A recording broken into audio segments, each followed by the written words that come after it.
আসসালামু আলাইকুম সুপ্রিয় দর্শক, শুভেচ্ছা সহ আমন্ত্রণ এনটিভি ইউরোপ নিউজে। সাথে রয়েছি আমি মীর আব্দুর রহমান। সংবাদের শুরুতে জানিয়ে দেব শিরোনাম। ভারী তুষারপাতে বিপর্যস্ত ইউরোপ, আমেরিকা সহ বিশ্বের বিভিন্ন দেশ। যুক্তরাজ্যে একটি স্কুলের পাঠ্যসূচিতে সমকামিতা অন্তর্ভুক্ত, মুসলিম অভিভাবকদের প্রতিবাদ। এবং 2016 সালে রিজার্ভ চুরির ঘটনায় নিউ ইয়র্কের আদালতে মামলা দায়ের করেছে বাংলাদেশ ব্যাংক।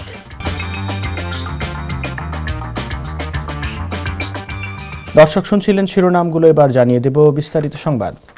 ভয়াবহ শীতে জমে যাচ্ছে ইউরোপ, আমেরিকা সহ বিশ্বের বিভিন্ন দেশ। পূর্ব এবং কেন্দ্রীয় ইউরোপে প্রচণ্ড শীতে এখন পর্যন্ত কমপক্ষে 60 জনের মৃত্যু হয়েছে। এদিকে ভারী তুষারপাতের কারণে যুক্তরাজ্যের 500-রও বেশি স্কুল বন্ধের ঘোষণা দেওয়া হয়েছে। এছাড়াও ওয়েলস, স্কটল্যান্ড এবং উত্তর আয়ারল্যান্ডের কিছু অংশে তুষারপাতের দরুন ইয়েলো ওয়ার্নিং বহাল আছে। অপরদিকে মেরু অঞ্চল থেকে আসা হিমশীতল ঘূর্ণি বাতাসে ভয়াবহ শীতে কাঁপছে আমেরিকা। সেখানে এখনো পর্যন্ত 8 জনের মৃত্যু হয়েছে। যুক্তরাষ্ট্রে এমন তীব্র শীত সাম্প্রতিক বছরগুলোতে আর দেখা যায়নি। বাতাস এতটাই ঠান্ডা যে জোরে নিঃশ্বাস নিতেও নিষেধ করা হচ্ছে, এমনকি বাইরে না বের হতেও পরামর্শ দেওয়া হচ্ছে। ভয়াবহ ঠান্ডা আর বরফাচ্ছন্ন পরিস্থিতিতে জনজীবন স্থবির হয়ে পড়েছে।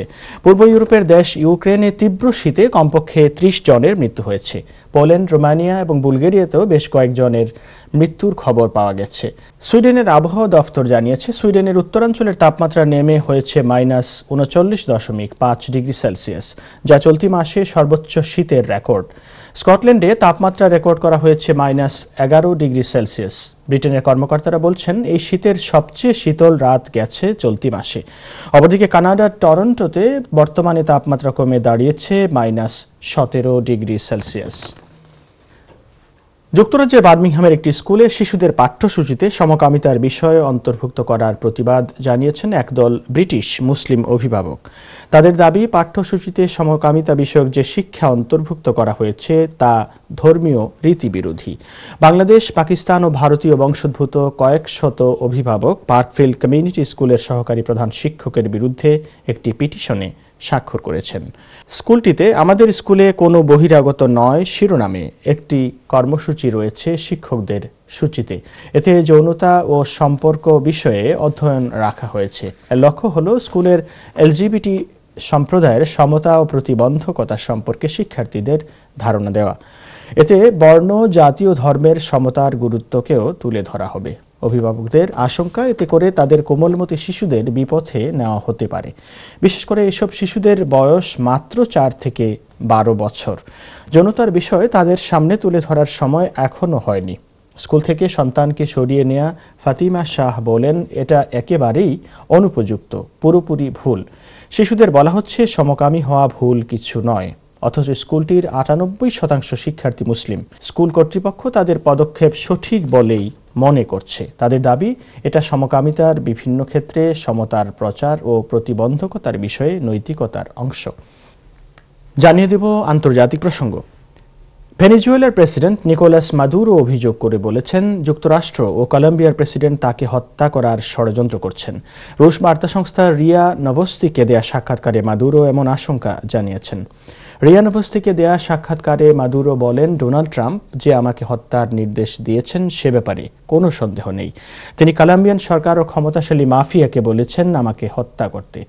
আমার যদি কিছু হয়ে যায় তবে এর জন্য ডোনাল্ড ট্রাম্প ও কলম্বিয়ার প্রেসিডেন্ট ইভান ডুকু দায়ী থাকবেন। এদিকে নতুন করে নির্বাচনের সম্ভাবনাও নাকচ করে দিয়েছেন মাদুরো। উল্লেখ্য, গত বছর অনুষ্ঠিত নির্বাচনে জালিয়াতির অভিযোগে সরকার বিরোধী ব্যাপক বিক্ষোভের ধারাবাহিকতায় 2019 সালের 23 জানুয়ারি নিজেকে ভেনেজুয়েলার অন্তর্বর্তীকালীন প্রেসিডেন্ট ঘোষণা করেন দেশটির বিরোধী দলীয় নেতা হুয়ান গুইদো। বিরোধী নিয়ন্ত্রিত জাতীয় পরিষদ মাদুরোকে দ্বিতীয় মেয়াদে অবৈধ ঘোষণা করার পরেই ওই পদক্ষেপ নেন তিনি। গুইদোর দাবি, প্রেসিডেন্ট অবৈধ ঘোষিত হওয়ার পর জাতীয় পরিষদ প্রধান হিসেবে সাময়িকভাবে দায়িত্ব গ্রহণের সাংবিধানিক এখতিয়ার তার আছে। দর্শক, এবার জানিয়ে দেব কমিউনিটি প্রসঙ্গ। ক্যামডেন কাউন্সিলের অর্থায়নে বাঙালি ওয়ার্কার্স অ্যাসোসিয়েশনের কার্যালয়ে সুরমা সেন্টারের সংস্কার কাজের উদ্বোধন করা হয়েছে। এ সময় বিশেষ অতিথি হিসেবে ক্যামডেন কাউন্সিলের লিডার কাউন্সিলর জর্জিয়া গোল্ড, ক্যাম্পটন কাউন্সিলের মেয়র জেনি হ্যাডলাম ওয়েলস এবং বাঙালি ওয়ার্কার্স অ্যাসোসিয়েশন চেয়ার সালিক মিয়া ফিতা কেটে কার্যালয়ের সংস্কার কাজের উদ্বোধন ঘোষণা করেন। অনুষ্ঠানে আরও উপস্থিত ছিলেন সংগঠনের vice chair Shamsuddin Ahmed Shamim, treasurer Nuruzzaman Hira Mukul, councillor Abdul Hai, councillor Nadia Shah, councillor Nasim Ali OBE সহ আরও অনেকেই। উল্লেখ্য, বাঙালি ওয়ার্কার্স অ্যাসোসিয়েশন ক্যাম্পটন কাউন্সিলের সাথে কৌশলগত অংশীদার হিসেবে কাজ করছে। মূলত ওই কমিউনিটির সকল স্তরের মানুষের সাথে সেতুবন্ধন এবং সহযোগিতার লক্ষ্যে কাজ করে যাচ্ছে। এছাড়া বিশেষভাবে বয়স্ক ও নিঃসঙ্গ মানুষের নিঃসঙ্গতা দূরীকরণ সহ সামাজিক অন্যান্য কর্মসূচি চালিয়ে যাচ্ছেন তারা। সদ্যপ্রয়াত আওয়ামী লীগের সাবেক সাধারণ সম্পাদক ও সাবেক জনপ্রশাসন মন্ত্রী সৈয়দ আশরাফুল ইসলাম এর স্মরণে নর্থহ্যাম্পটন আওয়ামী লীগের উদ্যোগে এক শোক ও আলোচনা সভা অনুষ্ঠিত হয়েছে। আমাদের নর্থহ্যাম্পটন সহকর্মী এ ফাত্তাহ চৌধুরী ফয়সাল জানান, বৃহস্পতিবার নর্থহ্যাম্পটনের স্থানীয় একটি রেস্টুরেন্টে অনুষ্ঠিত শোক সভা নর্থহ্যাম্পটন আওয়ামী লীগ এর সভাপতি এম এ রৌফের সভাপতিত্বে ও সহসভাপতি মাসুক মিয়া ও সেক্রেটারি বাবুল হুসাইনের যৌথ পরিচালনায় সভার শুরুতেই পবিত্র কোরআন থেকে তেলাওয়াত করেন শামসুল ইসলাম। পরে সৈয়দ আশরাফের স্মরণে দাঁড়িয়ে 1 মিনিট নীরবতা পালন করেন এবং তার আত্মার মাগফিরাত কামনা করে মুনাজাত করা হয়। অনুষ্ঠানে সৈয়দ আশরাফের কর্মময় জীবন, দেশ ও আওয়ামী লীগের জন্য তার অবদান, সেই সাথে শেখ হাসিনা চতুর্থবারের মতো প্রধানমন্ত্রী হওয়ায় তাকে অভিবাদন জানিয়ে বক্তব্য রাখেন অনুষ্ঠানের প্রধান অতিথি যুক্তরাজ্য আওয়ামী লীগের নেতা মিসবাউর রহমান মিসবা, কামাল আহমেদ, মুস্তাফা কামাল বাবুল, মুকাদ্দাস আলী, রুহুল আমিন, বাদশা মিয়া প্রমুখ। এ সময় বক্তারা বলেন, বর্তমান সময়ে তার মতো একজন পরিচ্ছন্ন ও সজ্জন রাজনীতিবিদ পাওয়া খুবই কঠিন ব্যাপার। তার এই গুণাবলীর কারণেই তিনি রাজনীতিবিদদের কাছে অনুকরণীয় হয়ে থাকবেন।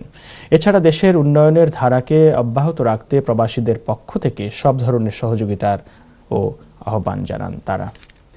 ব্রিটেনের ওয়েলস অ্যাসেম্বলির সাবেক ফার্স্ট মিনিস্টার রডরি মর্গান শুধুমাত্র লেবার নেতাই নন, তিনি ছিলেন সকল দলের মানুষের কাছে গ্রহণযোগ্য একজন জনপ্রিয় ব্যক্তিত্ব, যার সাথে ওয়েলস তথা কার্ডিফ বাঙালি কমিউনিটিরও ছিল আন্তরিক ও চমৎকার সম্পর্ক। রডরি মর্গানের স্মৃতি রক্ষার্থে অ্যাসেম্বলি ভবনের সামনে রডরি মডেল স্ট্যাচু নির্মাণ করার উদ্যোগ নেওয়া হয়েছে। এই স্ট্যাচু নির্মাণ করতে প্রায় 125,000 পাউন্ড ব্যয় করা হবে বলে স্ট্যাচু কমিটির পক্ষ থেকে জানানো হয়েছে। গতকাল ডেপুটি মিনিস্টার জেইন হার্টের পরিচালনায় ওয়েলস অ্যাসেম্বলিতে অনুষ্ঠিত অনুষ্ঠানে রডরি মডেল স্ট্যাচু ক্যাম্পেইনের শুভ উদ্বোধন করা হয়। অনুষ্ঠানে অ্যাসেম্বলির ডেপুটি মিনিস্টার জুলি মর্গান, অ্যাসেম্বলির presiding officer Elin Jones, assembly member Jenny Rathbone, বার্মিংহামের সহকারী high commissioner Nazmul Haque, councillor Dilawar Ali, channel এসের chairman Ahmeduzzaman Chowdhury, community leader Sheikh Tahirullah সহ বিভিন্ন দলের নেতৃবৃন্দ ও অন্যান্য কমিউনিটির বিশিষ্ট জনেরা বক্তব্য রাখেন। বক্তারা রডরি স্ট্যাচু নির্মাণে সবার সহযোগিতা কামনা করা সহ রডরির রাজনীতি ও কমিউনিটির অবদানের কথা শ্রদ্ধা ও কৃতজ্ঞতার সাথে স্মরণ করেন। এবার বাংলাদেশ প্রসঙ্গ। অমর একুশে গ্রন্থমেলার উদ্বোধন করে প্রধানমন্ত্রী শেখ হাসিনা বলেছেন, বইয়ের আবেদন কখনোই ফুরোবে না। বইমেলা শুধু বেচাকেনা নয়, বাঙালির প্রাণের মেলা। আজ শুক্রবার বিকেলে বাংলা একাডেমিতে বইমেলার উদ্বোধনী অনুষ্ঠানে যোগ দিয়ে এসব কথা বলেন প্রধানমন্ত্রী শেখ হাসিনা। অনুষ্ঠানে বাংলা একাডেমির পুরস্কার প্রাপ্তদের হাতে পুরস্কার তুলে দেন প্রধানমন্ত্রী। বিস্তারিত দেখুন রিপোর্টে। বিশ্বে সবচেয়ে বেশি সময় ধরে চলা বইমেলা বাংলা একাডেমি আয়োজিত অমর একুশে গ্রন্থমেলা। ভাষার মাসের প্রথম দিনে বাঙালির এই প্রাণের মেলার উদ্বোধনী আয়োজনে যোগ দেন প্রধানমন্ত্রী শেখ হাসিনা। এ নিয়ে ১৬তম বারের মতো বইমেলার উদ্বোধন করলেন প্রধানমন্ত্রী।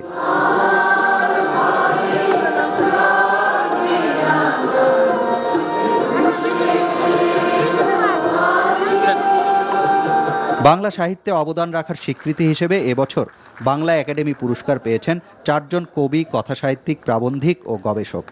অনুষ্ঠানে তাদের হাতে সম্মাননা স্মারক ও 2 লক্ষ টাকার চেক তুলে দেন প্রধানমন্ত্রী। এরপর secrets documents of intelligence branch on father of the nation Bangabandhu Sheikh Mujibur Rahman বইয়ের মোড়ক উন্মোচন করেন শেখ হাসিনা। এই গোয়েন্দা রিপোর্টে অনেক তথ্য আমরা জানতে পারি এবং সত্যকে উদ্ভাসিত করতে পারে, সত্যকে জানার একটা বিরাট সুযোগ। এ সময় বাংলা সাহিত্যকে বিদেশি ভাষায় এবং বিদেশি বইকে বাংলা ভাষায় অনুবাদের তাগিদ দেন প্রধানমন্ত্রী। বইমেলা শুধু বই কেনা বেচা না, এই বইমেলার মধ্য দিয়ে আমরা মনে করি যে আসলে আমি সত্যি কথা বলতে গিয়ে মনে হয় যখনই বইমেলা শুরু হয়, বইমেলা হচ্ছে আমাদের বাঙালির প্রাণের মেলা। যদিও নিরাপত্তা কারণে যে অসুবিধাগুলি মানুষের হবে সেটা বিবেচনা করে আর আসার ইচ্ছাটাও হয় না যে আমার জন্য অন্যেরা কষ্ট পাবে, কিন্তু সবসময় সত্যি কথা বলতে কি মনটা পড়ে থাকে এই বইমেলায়। বিশ্ব সাহিত্যকে জানার জন্য অনুবাদ একান্তভাবে প্রয়োজন, আবার আমাদের সাহিত্য বিভিন্ন ভাষায় জানা এটাও প্রয়োজন। শিক্ষা ছাড়া কোনো জাতি উন্নত হতে পারে না, আর সেজন্যই এ বিষয়ে সরকারের নেওয়া পদক্ষেপ এ সময় তুলে ধরেন প্রধানমন্ত্রী। তাগিদ দেন সময়ের সাথে তাল মিলিয়ে ডিজিটাল লাইব্রেরি গড়ারও। বইয়ের চাহিদা কিন্তু কখনো শেষ হবে না, এটা আমি বলতে পারি।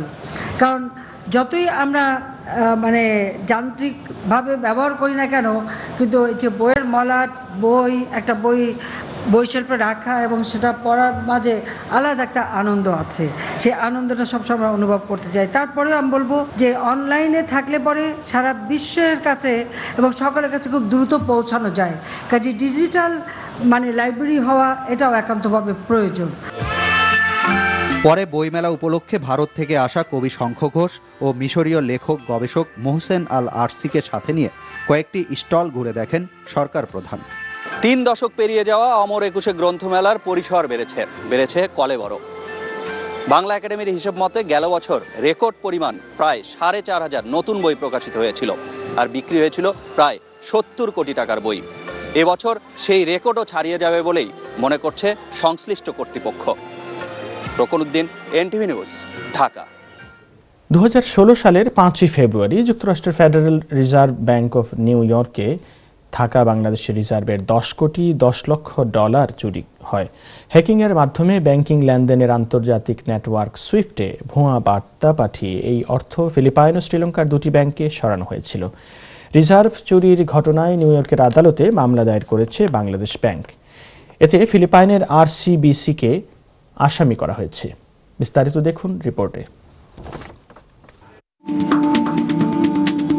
2016 সালের 4 ফেব্রুয়ারিতে অর্থাৎ 3 বছর আগে উত্তর কোরিয়ার হ্যাকারদের কারণে federal reserve bank of new York থেকে বাংলাদেশ ব্যাংকের 81 মিলিয়ন মার্কিন ডলার রিজার্ভ চুরির অর্থ ফিরিয়ে আনতে এবং দোষীদের বিচারে বৃহস্পতিবার মার্কিন ডিস্ট্রিক্ট কোর্ট ম্যানহাটনে এই মামলা দায়ের করেছে বাংলাদেশ ব্যাংক, এমনটা শুক্রবার জানিয়েছে রয়টার্স।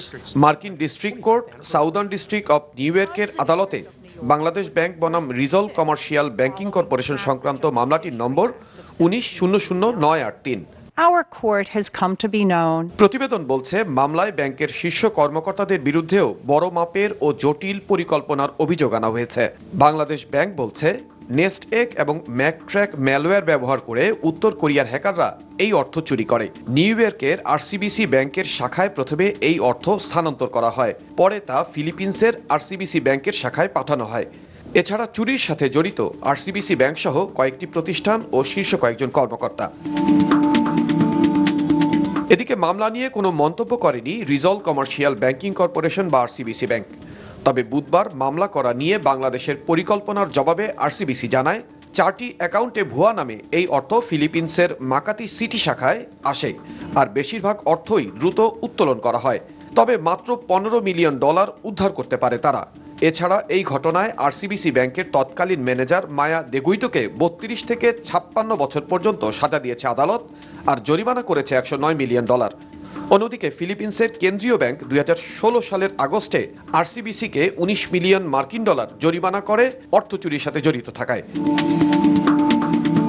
রয়টার্স আরও জানায় হ্যাকাররা $1 বিলিয়ন চুরির কথা জানালেও পরবর্তীতে $101 মিলিয়ন খোয়া যাওয়ার কথা জানা গেছে, যার মধ্যে $20 মিলিয়ন স্থানান্তর হয়েছিল শ্রীলঙ্কার হিসাবে। এদিকে বাংলাদেশ ব্যাংক সহ বিশ্বজুড়ে কয়েকটি সাইবার হামলার পেছনে পার্ক জিন হিউক নামে উত্তর কোরিয়ার এক নাগরিককে দায়ী করে আসছে মার্কিন তদন্ত সংস্থা এফবিআই। এদিকে বুধবার বাংলাদেশ কেন্দ্রীয় ব্যাংকের গভর্নর জানান এই মামলায় federal reserve bank of new ইয়র্কের সাথে তাদের সহযোগিতা চুক্তি হয়েছে, যদিও নিউ ইয়র্ক ফেডের মুখপাত্র জানাননি কী ধরনের সহযোগিতা তারা করবেন।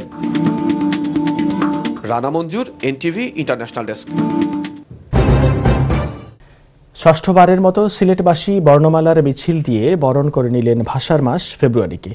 এ সময় লাল সবুজের পতাকা আর হাতে হাতে সুশোভিত অ আ ক খ বর্ণমালা এবং 1952-1971 লেখা প্লেকার্ড নিয়ে এই মিছিলে অংশ নেন সিলেটের বিভিন্ন শ্রেণী পেশার শতাধিক মানুষ। বেলা 10টায় সম্মিলিত নাট্য পরিষদ সিলেটের আয়োজনে অনুষ্ঠিত হয় বর্ণাঢ্য এই বর্ণমালার মিছিল।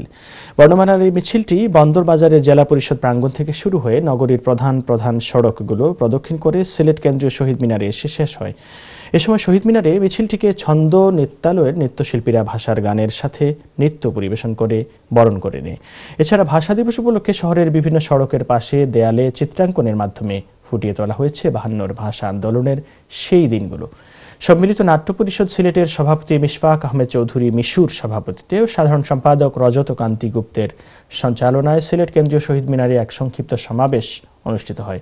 এতে বিভিন্ন শ্রেণী পেশার প্রতিনিধিরা বক্তব্য রাখেন।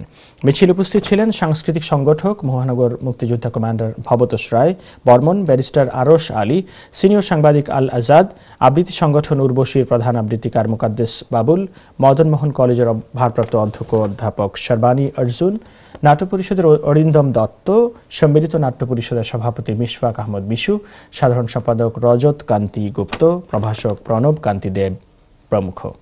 দর্শক, সংবাদ শেষ করব তার আগে আরেকবার জানিয়ে দিচ্ছি শিরোনামগুলো। ভারী তুষারপাতে বিপর্যস্ত ইউরোপ, আমেরিকা সহ বিশ্বের বিভিন্ন দেশ। যুক্তরাজ্যে একটি স্কুলের পাঠ্যসূচিতে সমকামিতা অন্তর্ভুক্ত, মুসলিম অভিভাবকদের প্রতিবাদ। এবং 2016 সালে রিজার্ভ চুরির ঘটনায় নিউ ইয়র্কের আদালতে মামলা দায়ের করেছে বাংলাদেশ ব্যাংক।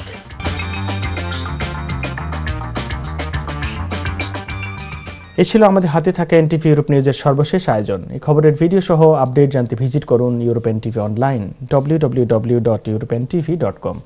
সাথে থাকার জন্য সকলকে ধন্যবাদ। আল্লাহ হাফেজ।